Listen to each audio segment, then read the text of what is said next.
Welcome back to another episode of Talk to Tatiana. And today I would love to welcome Kasey Compton to the show. Welcome, Kasey. Welcome. Thank you. I'm so happy to be here. Awesome to have you. And I've been to a couple of events where you've shared a couple of stories from your book. But before we get to the book, I would love for you to talk about how your entrepreneurial journey started, what prompted it, and what you've kind of learned along the way, and where you are today. Oh wow, that's a big one. Um, I've been thinking a lot about this lately, and as I'm working on the second book now, just kind of trying to get back as far as I possibly could in what I would consider to be that entrepreneurial journey. And for me, I think it was a lot like many of us is that I think it really just is who I was as a child, and I started to see it. Now I can see it. Obviously, when I was little, I didn't know, but um, there was always a just an excitement and a joy and just this, I don't know what you wanna call it, just something that was fulfilling for me when I was a kid and I could create something and sell it. It was really just making things that people wanted or that people needed or that could help them enjoy their life in some way. So I think it started really early, like really, really early probably, and it continued on until I was an adult. I live in a small town in South Central Kentucky right now. And, when I went to college, it was just like, well, what do you want to do? And an entrepreneur wasn't a thing. Like, that wasn't an option on the checkbox list. And so I did pretty much what most good Southern people, girls do. And I decided I was going to be a teacher. So I did that. And then realized that's not what I wanted to do. And from that, realized more things about myself and how I felt like at the time I needed some kind of profession or legitimate skill before I was just going to go start businesses. I think you probably heard me talk about something like the little cupcake stories and things like that. I was like going to be this filthy rich cupcake baker, and that didn't work. So I went back and got a master's degree in mental health counseling. And after I finished that, I knew that I now had something that I could use. And so it built my confidence a little bit more, and I was able to see the possibilities that I could do with that degree as an entrepreneur went. And so really from that point forward is when my legit entrepreneurial journey took off.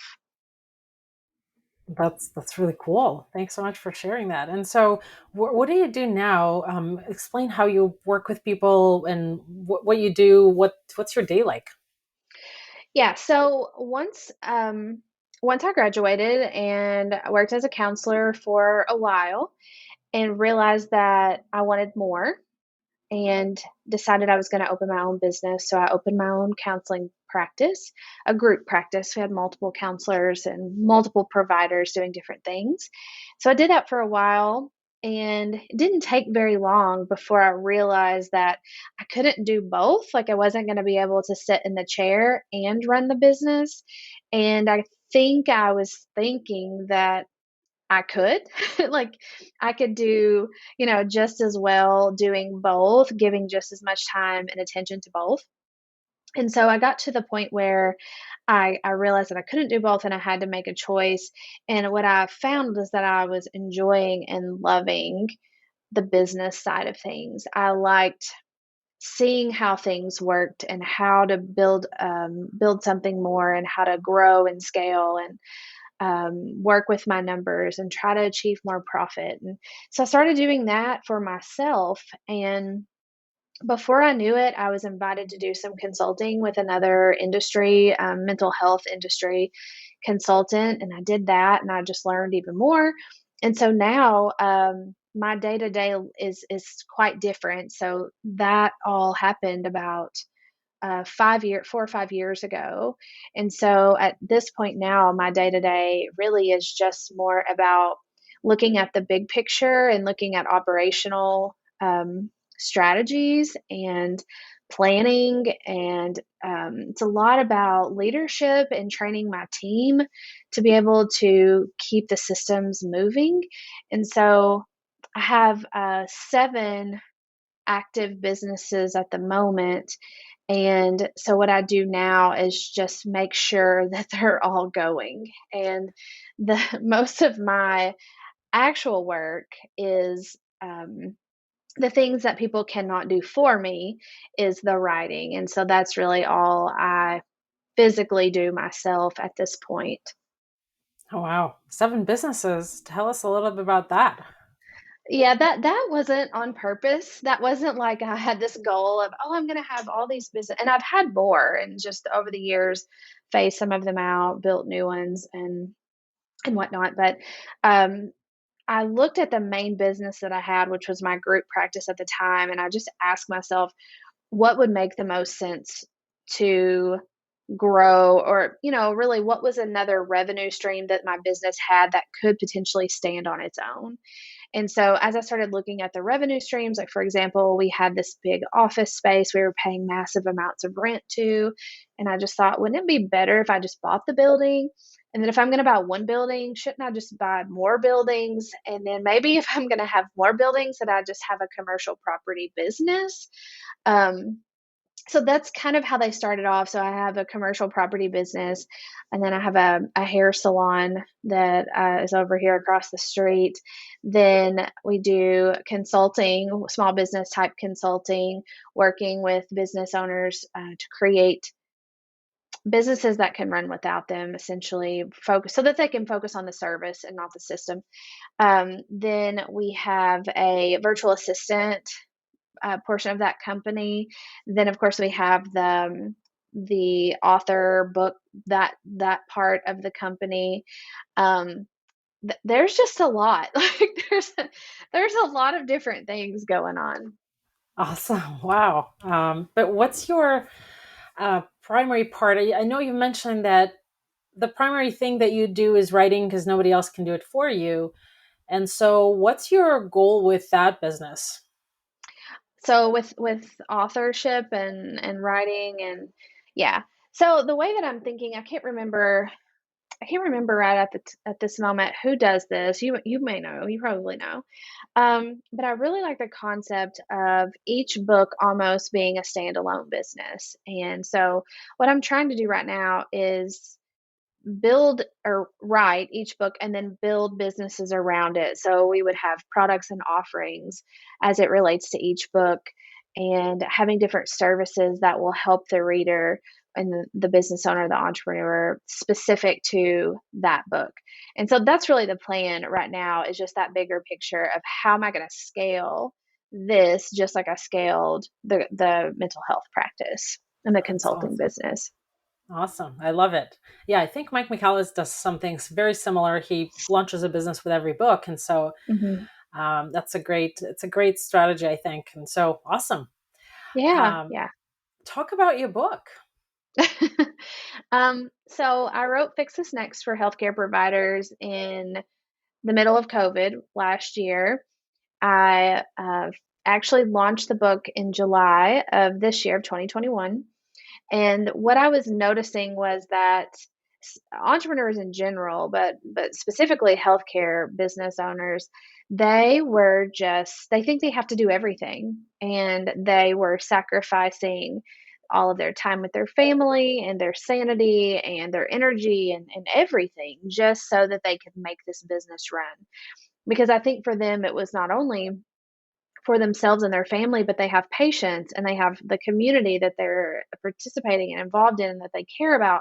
And I think for healthcare providers specifically, they just feel like there's a lot on the line, both just when you're dealing with people's health and finances and all of those things. So I wanted to create something that would help healthcare entrepreneurs feel a little bit more focused and know exactly how to prioritize the needs in their business, so they weren't always feeling like they were just working from a to-do list that never ended. And so the book was a culmination of many years in the field, just experimenting with all kinds of things that worked, some things didn't work, just different mindset shifts, ways to think about this or ways to think about that. And when I started to get to know Mike Michalowicz, I thought, okay, this guy's kind of legit. Like he knows what he's doing a little bit. And and I'm pretty skeptical in general. So it took me a little bit of time to follow him and just participate in some of his events. And so I flew up to Jersey right at the beginning of COVID in March. And we talked, and I told him, how I felt like that the healthcare industry needed this book right now, because I didn't know how they were going to achieve any kind of balance, especially with everything related to COVID. And they needed all the help they could get. So I just kind of felt like if I was going to write a book, which I knew I was, that it needed to be this book, and it needed to be now, and it needed to be with Mike, because he is legit, and he does know what he's talking about, and he's done this stuff for years. And I just felt like all of the pieces were in the right place to make the move. That's awesome. And so, what does your book, who's the book for, and what does it help your ideal reader achieve Mhm. or transform? The book is for overworked and overextended healthcare business owners, and that are looking for that feeling of security. And so many of them are just making decisions about their business on the fly, and they're doing the best that they can, and it's not really that they're doing anything wrong. They're doing all the right things. They're just trying to do everything, and they're trying to do everything as quickly as they can, and then that's just not sustainable. So what I really am hoping to do is to provide a framework for people that's simple and easy, that they can go back to every week if they wanted to, evaluate their business within 3 to 5 seconds, and know exactly where their focus should be for that week, or for however long it takes to knock that thing off that to-do list. Awesome. I love it. And so, as you kind of move into this newer business, into authorship and coaching, talk a little bit about kind of if you could go back in time and um, give yourself, your younger self, a piece of advice, what would that be? Mm, well, I think that fear.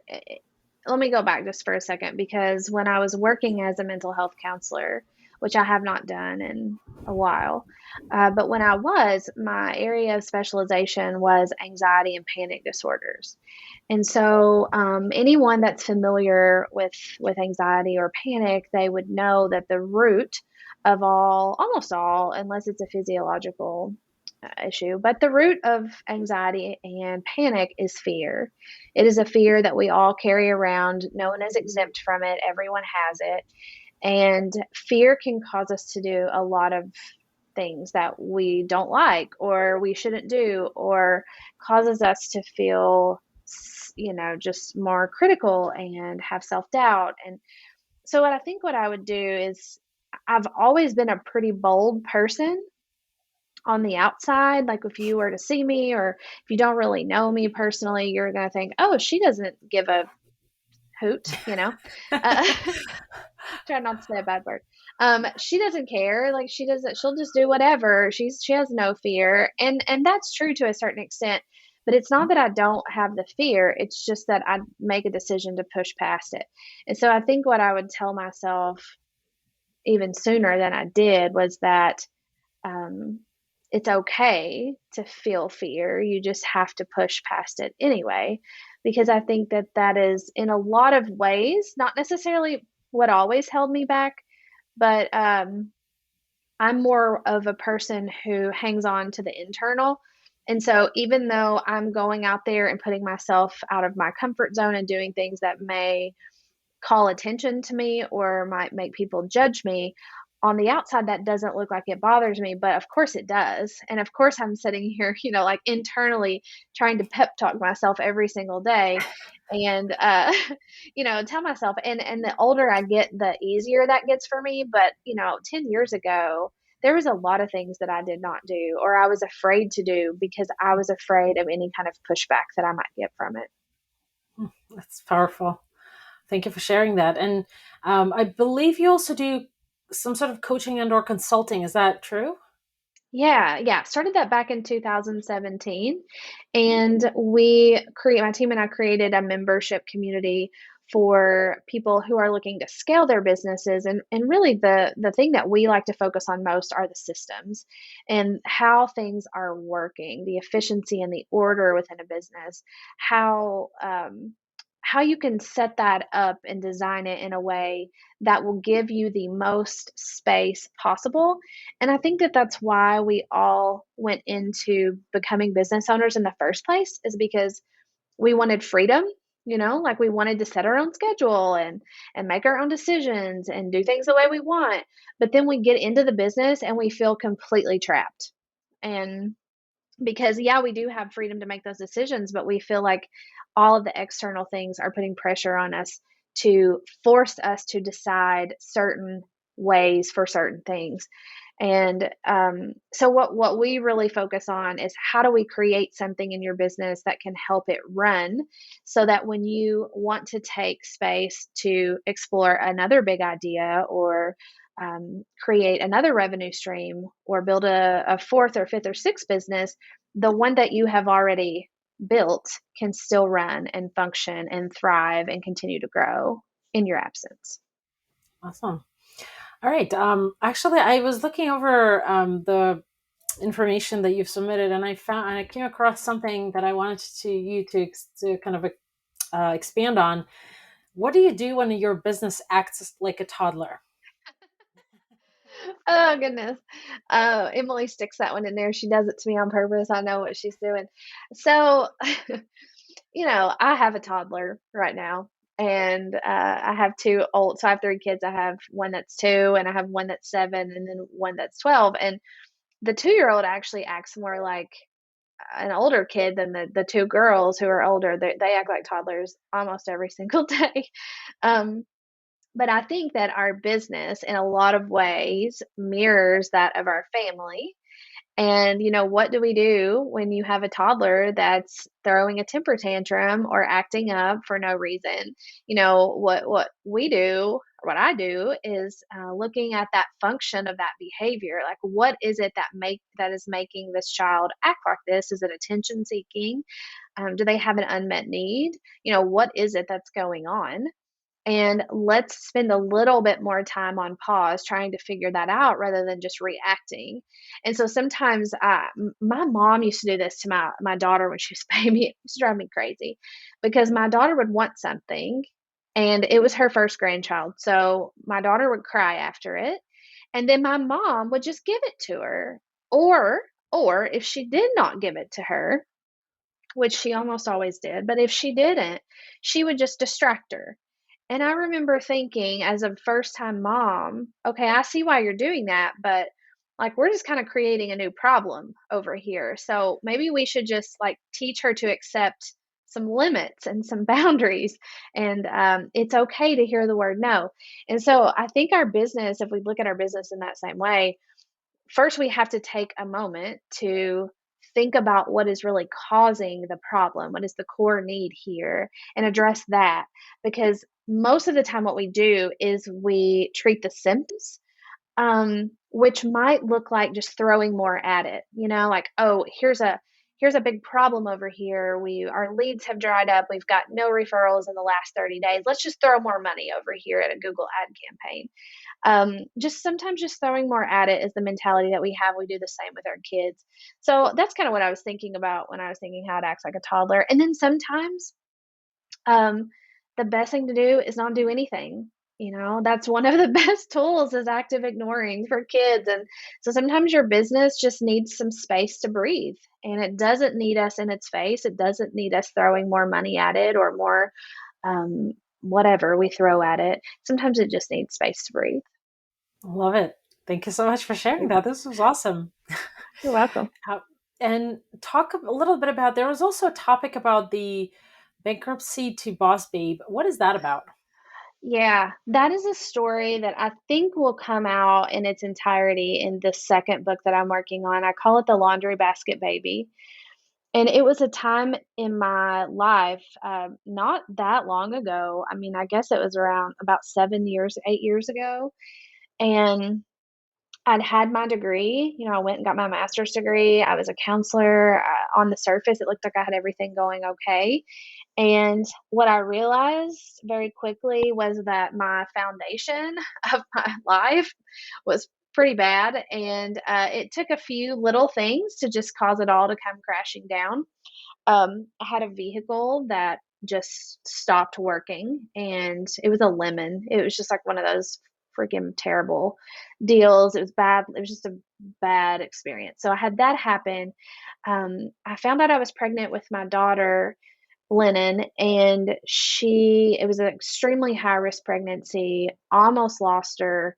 Had to go on straight flat bed rest for the whole pregnancy. Lost my job, couldn't work, couldn't pay the bills, and I had to file bankruptcy. I had no choice. And that was something that was probably the most embarrassing. Not now I know that I should not have been embarrassed, and that was the best thing that ever happened to me. But at the time, I was absolutely humiliated. I had never experienced anything worse than that in my whole life. Um, I'm a very independent person and I don't ask for help ever. That's not me.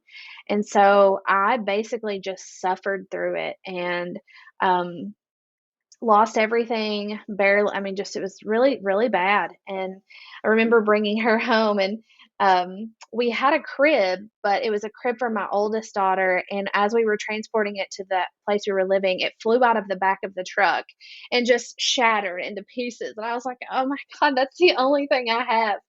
And so we definitely couldn't afford a bassinet, and so she slept on the side of the bed and the floor in a laundry basket when I brought her home from the hospital.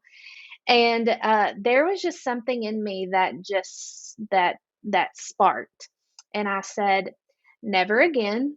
Um, I can't control the circumstances of my life always, but I am going to do the best I can to position myself so that this never happens again.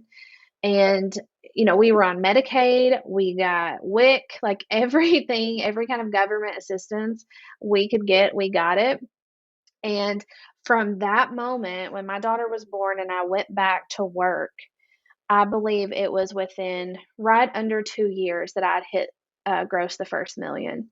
And I think it was just one of those points where I was so low that I didn't have any option but to come back as hard as I possibly could, because I just knew that I never wanted to put myself in that, or my kids in that position again.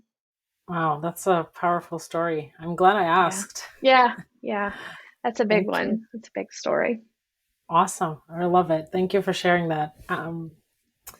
And so, Kasey, as we start to wrap up here, talk a little bit about um, what you're looking to do next. Your second book, we know. What are you looking to achieve next? What goals you've set for yourself, and also talk about how people can connect and find you. Yeah, that's a good question. So the second book is going to be a lot of fun. It is something that is going to seamlessly connect to a program that we've been offering for the last 2 years now, which is called Systemizer School. So what my goal is to continue to grow that program. It is right now it's an 8 week, pretty intensive program that helps business owners take a good hard look at their current operations. It teaches them to what's the best word? I don't know, to get buy-in from their team, how to teach their team, how to lead their team, and then ultimately how to systemize their businesses. And so we've ran that for almost 2 years now, and that is something that I'm really working toward growing in the future. Every cohort, we do it twice a year. So far, every cohort we've had has sold out before it ever opened, just from word of mouth from the previous cohort. Um, and I think just because of the transformation that we're seeing from these business owners, and because it's such a quick ROI, that they're going through the program and they're getting a return so fast that they tell everybody about it. And it also makes me feel really good about what we're doing. So I'm interested in seeing how that plays out, and what type of opportunities that we can create from that program. And the best way for people to reach us or to learn anything about what we're doing is just going to the website. It's kaseycompton.com. Social media is a good place to follow. We're always posting there. And did you? I want to say you asked me one more question, and I already forgot what it was. I did ask you what kind of where are you going, so that's you've answered, I think, both, and how to Oh, connect, how okay, people can connect with you. perfect. Thanks so much for sharing that, and of course the um, connection links will be posted in the show notes, and also if you're watching this on YouTube below the video, be sure to check that out and connect with Kasey. Kasey, thanks so much for being a wonderful guest and for sharing quite a few gems here. And I always love to connect with you. Thanks so much for being Thank here. you. Thank you for having me. It's been a pleasure.